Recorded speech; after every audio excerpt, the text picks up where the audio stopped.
we will also be acknowledging those innovators in our country. There are 10 categories and an overall winner. And we are very, very pleased that to date we have received just under 100 entries.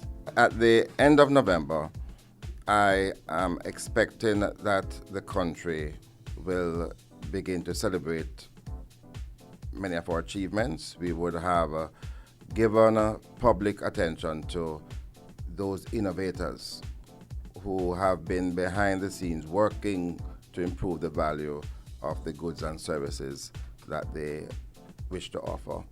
A major event for the month is the third biennial conference on science and technology. With this year, the theme is green gold, medicinal ganja, and other natural products, potential source of wealth for Jamaica. The conference is November 10 to 12 and Wednesday the 12th. We have some 24 presenters, local and from overseas. There's a lot of overseas interest in this conference.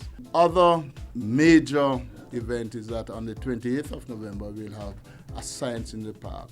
This is the second time that we are staging this is in the Emancipation Park, where we'll bring scientific displays, business displays supporting science and technology. We expect to have some 30 booths, and it will be a forum for information for businesses, for students, and for the general housewife.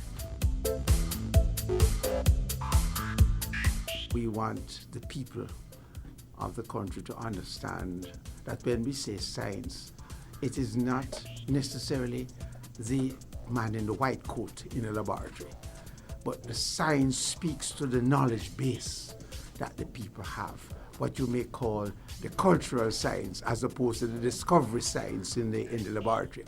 And that cultural science is what we really want to bring to the people, that they are living it daily. And there is so much information there that we're saying to them, time come to look at this kind of information that you have and tell us, look at it and see how you can use that to create opportunities for yourself, your family, your community, the society at large, and to use that, which can now generate work, jobs, and eventually lead to wealth creation. The fact that we in Jamaica have over 80 of the 160 medicinal plants known across the world and accepted as having a potential to assist in healthcare, 80 of them are grown right here. And the whole indigenous use and knowledge and beliefs and practices, there's a tremendous opportunity here to build on that in creating an awareness, in creating an employment and a trust that the people can use in wealth creation. So one of the big things that we want then to take forward is the use of this indigenous knowledge. We want also to look at how best we can bring together our research institutions. And of course, the other thing that we need to bring to the table is the importance of support, because we speak and we look at the opportunities, but nonetheless, we must have some kind of support to kick off these. I believe that the thrust going forward is going to be far more meaningful, far more action-oriented, and especially in relation to the nutraceuticals, energy, ICTs. Those are going to be our focus going forward. So we want to really push that aspect of the training and the development of our people to be able to participate in this tremendous development that we see on the horizon. How do we get our students to refrain from thinking that science is hard and that the STEM subjects are the ones that is going to be our bread and butter going forward?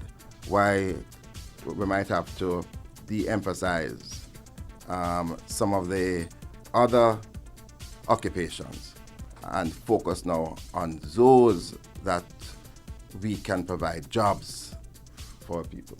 You know, the whole hype right now of the logistics-centered economy is on the way. And the individuals who are going to participate in the development of that, participate in the infrastructure and in the setting the whole stage. We want to see a certain competence, even at the basic levels, okay, where they will now be able to contribute.